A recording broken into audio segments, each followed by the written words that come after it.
ግለጠው። ልባችሁ ከተገለጠ እያዘዝኳችሁ ነው። ወደዚህ ነው ሴቶች ተነሱ። እንዴ አፋችሁ ብቻ እንደሚናገረው ወደዚህ ወደ ላይ ነው እንዴ? ወንድና ሴት እኮ በአንድ ቦታ ላይ ቆም። በዚህ በኩል አባቶቻችን እኮ ስራ ሰርተዋል። ላይ መጠሪያ ያላችሁ ሰዎች ወደዚህ ነው። አሁን ለጸሎት ነው ወደዚህ በቤተ እግዚአብሔሩ በአውደ ምሕረቱ የምናዘው እኛ ነን። አባዬን ዘርች ይገኛል ይቀጥላል። እዛችሁ ወንበር ዘገ አዎ መጣ ቀረብ ብሎ እንጸልይ አይደል? መጣ በሉ። እሺ በሉ ቶሎ ወረድ በሉ እና በእናንተ ምክንያት ጊዜ ረዘመ። ጀርባ ያላችሁ አሉ መምሬ እሱ አካባቢ ያሉ ሰዎች ዘልን አንተ ዲያቆን መምሬ በሱ አካባቢ ያሉ እናቶች አባቶች ወደፊት ለፍቶ ወደ ጸሎት እዛ ያላችሁ አትነሱ። መባረካት ፈልጉ ፊት ለፊት በእግዚአብሔር ፊት የምቆመው ገብርኤል ነኝ። የተናገርኩትን አልሰማኸኝምና የናገርኩህን አሜን ብለህ አልተቀበልክምና ይሄ ነገር እውነት እስከሚሆን ድረስ ድዳ ትሆናለህ ይላል ቅዱስ ገብርኤል። እየሰማችሁ ነው? ጠጋ በሉ ጠጋ። እሰይ እዛ መምሪያ አካባቢ ያላችሁ ወደ ጠጋ ወደ እኔ ሁላችሁ ለጸሎት እንደምን አደራችሁ? እግዚአብሔር ይመስገን። እንደምን ቀረባችሁ? እግዚአብሔር ይመስገን። እሺ እንግዲህ የእግዚአብሔር ቃል ቢደባብቁት አይሆንም ይሆናል። እመም ቢደብቁት ምን ይሆናል? አስከሬኑ ብቅ ይላል ይባላል። ዓለም የሚድነው በጸሎተ ማርያም፣ ዓለም የሚድነው ከድንግል ማርያም በነሳው ስጋ የክርስቶስ ኢየሱስን ስጋና ደም በመቀበል የዚህ ዓለም ምግብ በማግስቱ ስሙን ቀይሮ ወደማይገባ ቦታ ይወድቃል። አንጀት መልጦ ጉበት ልጦ አይምሮ አዙሮ ሰካራም አሰኝቶ ሆዳም አሰኝቶ ልዩ አላስፈላጊ ነገሮችን አስፈጽሞ ስመጥር የሆነውን ሰው አዋርዶ ይወድቃል። የክርስቶስ ስጋና ደም ግን መድኃኒት ብቻ ነው። የነፍስ ምግቧም እሱ ነው። ለስጋም ድነት ፈዋሹ እሱ ነው። ስጋው ደግሞ ለመቀበል እግዚአብሔር አይምሯችሁን ያፍጥንላችሁ። ባጭሩ በማርያም የዛሬ ሳምንት ትሞታላችሁ ብትባሉ ምንድን ነው የምታረጉት? የዛሬ ሳምንት ትሞች ያለሽ ብትባል እኔ ትሞታለህ ብባል በዚህ ሳምንት ውስጥ ምንድን ነው የምሰራው? ሽባ ነው የምሆነው። እግዚአብሔር ስላልነገረን ነው እንጂ የምንሞተው ነገር ነው። እኔ ነገ እንደምሞት ይገባኛል። እኔ የማውቀው እስከ ዛሬ ያለውን ነው። ከዛሬ በኋላ ያለውን አውቃለሁ እንዴ?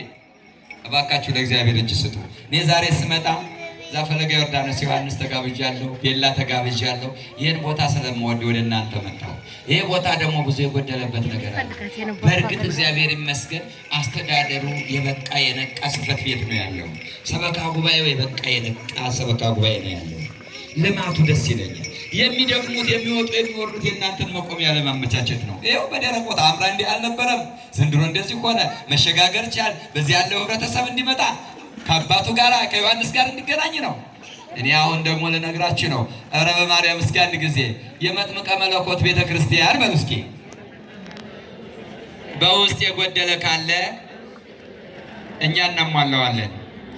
የእኛን የጎደለውን እሱ ያሟላልን።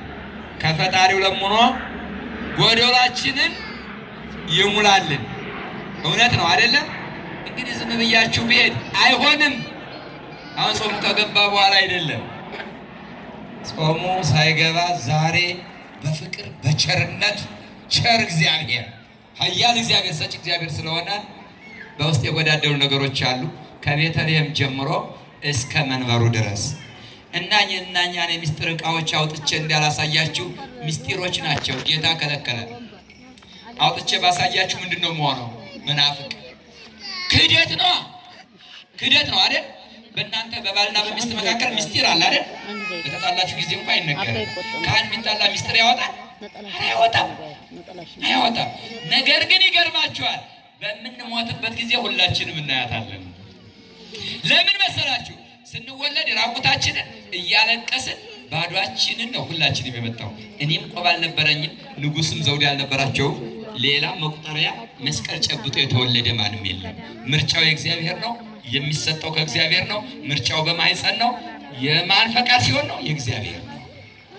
እኩል የሚያደርገን መሆኑን ነገ በምናርፍበት ጊዜ ምናልባት ሰዎች የሚከፈሉበት የሚቀበሩበት ሰዓትን ልዩ ሊሆን ይችላል። ግን ከምስጥ ያድናል? ከትል ያድናል? ካፈር ያድናል? ታዲያ እኩል አይደለም የምንሄደው? ኧረ እባካችሁ ሁላችንን በእኩል የሚያስተዳድረውን እግዚአብሔርን አመስግኑ። የሁላችን አምላክ አንዱ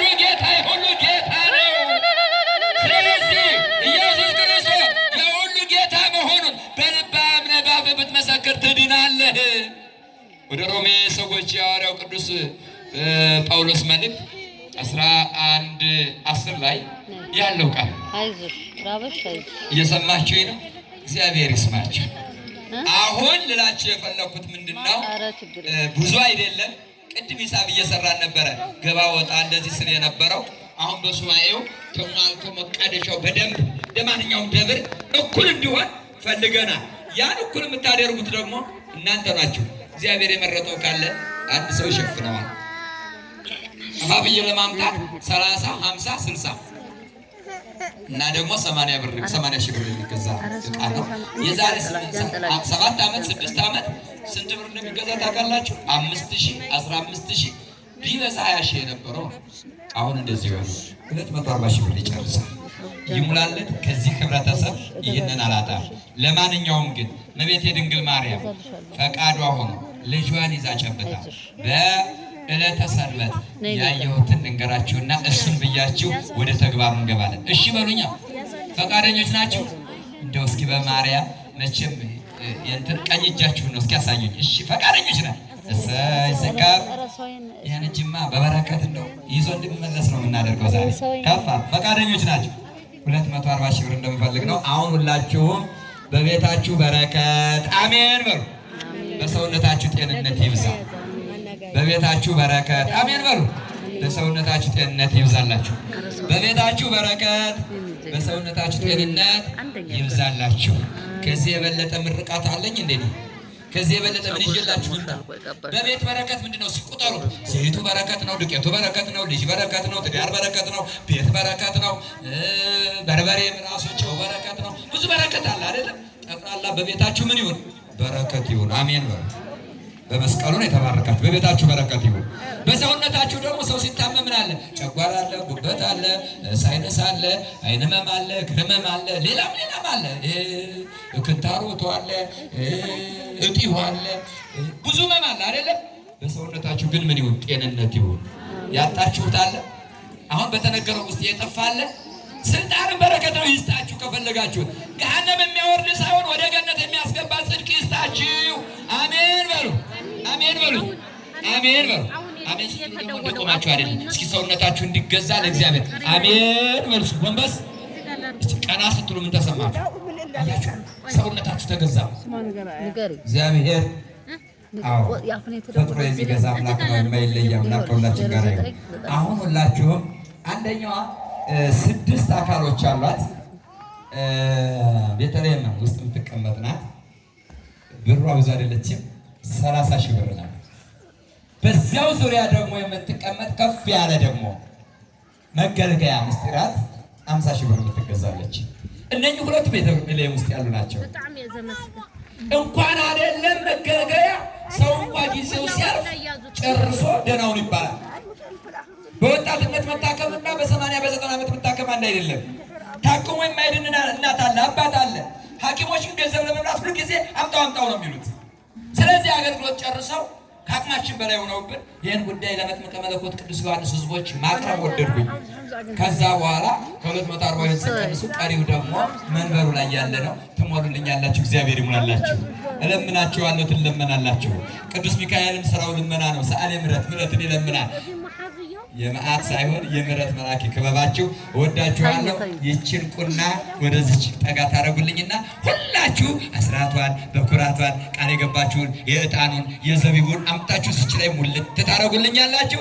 ከዛ ባሻገር ግን በተለይ የ30 ሺህ ብሯን አንዲት እናት ብድግ አድርገሽ እጅሽን ሰው ሳይወስድብሽ እኔ ልግዛ፣ የእናቴን አባቴን ነፍስ ይማርልኝ፣ ልጆቼን ይጠብቅልኝ፣ ውጭ የሄዱትን በሰላም ያምጣልኝ ብላችሁ ሁላችሁም ይኸው ባለፈ ቃል ያስገባ ነው እየመጣ ነው። እግዚአብሔር ይመስገን። ቅድም ጽጌ ማርያም ነው አጸደ ማርያም የሚባሉ እንደዚህ ያለ የሰምጧፍና 1 ኪሎ ዘቢብ አምጥተው ሰጥተዋል። አሁን ደግሞ ይህንን ብርቅዬ ዛሬ 2000 ወደ ይሄ በጠቅላላ ወደ 10 ሺህ የሚጨርስ ነው።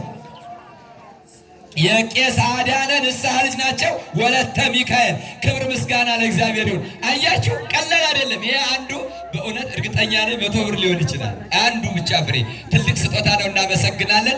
አሁን 30 ሺህ ብሯን እንደው እጅ ብድግ አድርጋችሁ አካውንት እነግራለሁ። እኔ ያለሁኝ 50 ሺህ ብሯን እኔ ያለሁኝ ከሰልም ይዘው መጥተዋል አሉ። እግዚአብሔር ይስጥልን። ጸሎት ተሰምቶልህ ዕጣንህ አድርጎልህ አንስሎ ሚስጥር አለው። ይኸውና እዚህም ላይ ቃል የገቡትን ዕጣንና ሻማ አምጥተዋል። ክብር ምስጋና ለሥላሴ ይሁን። አሁን እየመጣች እዚህ ምንጣፍ ላይ በእንተ ቅዱስ ዮሐንስ መጥምቅ፣ በእንተ መጥምቀ መለኮት ቅዱስ ዮሐንስ። አዎ ወለተ ማርያም ሆይ ጸሎትሽ ተሰምቶልሻል። ገብረ ማርያም ሆይ ዕጣን አድርጎልሃል። የኔ እናት ሻማውን ይዘው መጡ። ክብር ለምስጋና ለመድኃኔዓለም ይሁን። እየመጣች እኔ በእውነት እየፈራው ከሰዓት አኳያ ነው። ሊቃውንቱ ጀርባ ያሉ አባ ሀብተ ማርያም ሽፈራው ሊቁ አባቴ አሉ። እኔን ሁላ ወንጌል የሚያስተምሩ ሊቁ አሉ። መጋቤ ምስጢር አለሙ አሉ። የደብሩ አስተዳዳሪ አሉ። ነገር ግን በተያዘው መርሐ ግብር መሰረት መቼም ሰዓቱ ቅበላ ስለሆነ ፊታቸው ቆምሁኝ። የጠፋውን ይፈልጉታል፣ የተጣመመውን ያጎሉታል። ልጅ በአባቶቹ መካከል ነው በእውነት የሚዘምረው የሚቀድሰው። አዎ እንዲበረታ ይደረጋል። አትሂዱ ታዲያ ያቺ ጸሎተ ማርያም ሳትደግሙ ሰላም ለኪ ሳንደግም ብትሄዱ ውርድ ከራሴ የምታጡት ነገር አለ፣ የምታጡት ነገር አለ። ሰላም ለኪ አለችን መጨረሻ ላይ የምናደርሳት። ስለዚህ ከ240 ሺህ ብሩ ላይ 10 ሺህ 2 ሺህ 5 ሺህ 10 ሺህ እኔ ያለው የምትሉ ወደ እኔ ትመጣላችሁ። የበረከት እጁን ቅዱስ መጥምቀ መለኮት ቅዱስ ዮሐንስ ወደ እናንተ ይዘርጋላችሁ። አሜን በሉ፣ አሜን በሉ። መጣ በሉና ንገሩ። መጣ እያላችሁ ንገሩኝ። መጣ እያላችሁ ንገሩኝ። 30 ሺህ ብሯን ይይዛታለሁ የሚል ቀድሜ ልስጠው ይምጣና በቤተ በረከት በሰውነት ጤንነት ይብዛል ይባል። ሴት ወንድ የለው ማን ነው የሚወዳት? እኔ ያለሁ የሚል ይምጣና 30 ሺህ ብሯን ዕቃ የሚገዛ ልቃለች ብቅ ያርጋ አንድ ሰው እኔ ያለሁ የሚል ከእናቶች ከወንድሞች አስራት በኩራት እህቶች ወንድሞች እንደው አሰባስባችሁም ይቻላል። ልክ እንደው እሷ እንደተገዛች መጣ ሱባኤውን በጥሩ ሁኔታ እንድንይዝ መጣ ብላችሁ ንገሩኝ። እኔ ያለሁ የሚል ኑልኝ። እኔና ቅድም ያሉኝን አሁን ይንገሩኝ። ስላከበሩኝ እግዚአብሔር ያክብረው። ሰኔ 21 ቀን ጸበል ጀምሬ ነበር። 5ኛው ቀን ላይ እጄ ላይ የሆነች እብጠት ነበረብኝ፣ አበጠችብኝ። በ5ኛው ቀን ለማንም ብዬ 7 ቀን ሞላው፣ እብጠቱ ወጣች፣ ተወገደችልኝ። ስለዚህ ስለቴን እሱ ስለማረኝ 1000 ብር አምጥቻለሁ። ወንዶች በእልልታ ሴቶች በእልልታ ወንዶች በጭብጨባ እግዚአብሔርን አመስግኑልኝ ይላል። እሰይ እግዚአብሔር አምላክ ይመስገን። የዕቁብ ብለው የባለፈውን 365 ብር አምጥተዋል። እግዚአብሔር ይስጥልኝ። ገቢ አድርጉ። እንደምን ኧረ በማርያም የበረከት እጃችሁ ዛሬማ እንዳይነጥፍ፣ ዛሬማ እንዳይቀር፣ ዛሬማ እናሟላለት። ያለው ጊዜ ዛሬ ነው። ሱባኤውን ደስ እያለን እናገልግል። በእውነት ከሌሎቹ ከነ ገብረአይ ማርያም ከነ ንቡ ሚካኤል ከነ ያራብሳ ገብርኤል በታች ልንሆን ነው እንደኛ። እናንተ እያላችሁ መጥምቀ መለኮት ልጆች እያላችሁት በእውነት ደስ ይበለው። ማን ነው የሚጀምር? ብትችሉ 30 ሺህ ብሯን አንድ ሰው፣ ባትችሉ ግን 5 ሺህ ብር እንጀምራትና 240 ሺህ ብሯን በመስጠትና ቃል በመግባት። በነገራችን ላይ ቃል የገባ ሁሉ እየሰጠ አይደለም። እንደው አንዳንዱ ለጊዜው እንደው ትልቅ ብር ይጠራብንና እየቀረብን ችግር ነው። እንዲመጣ እግዚአብሔር ይርዳን። 2 ኪሎ 1 ኪሎ ዘይብና 1 ኪሎ ዕጣን እና 100 ጧፍ አምጥተውልናል። እግዚአብሔር ቤታቸውን ይባርክ ብላችሁ ጸልዩላቸው። እሺ ሰላም ለኪ ሳንጸልይ እንዳትሄዱ። እሷ የግድ ነው ታስፈልገናለች። እጅ እንሰጣለን ለእግዚአብሔር። እሺ አሁን ከ240 ሺህ ብሩ 10 ሺህ ብር 5 ሺህ ብር 2 ሺህ ብር የሚቀንስልኝ ማን ነው? የበረከት ሰው እስኪ መጣ ይበልና እኔ ያለሁለት እኔ ያለሁ ልጁ። አባት ሲጣራ ልጅ ጭክና አይልም። አባት እንደዚህ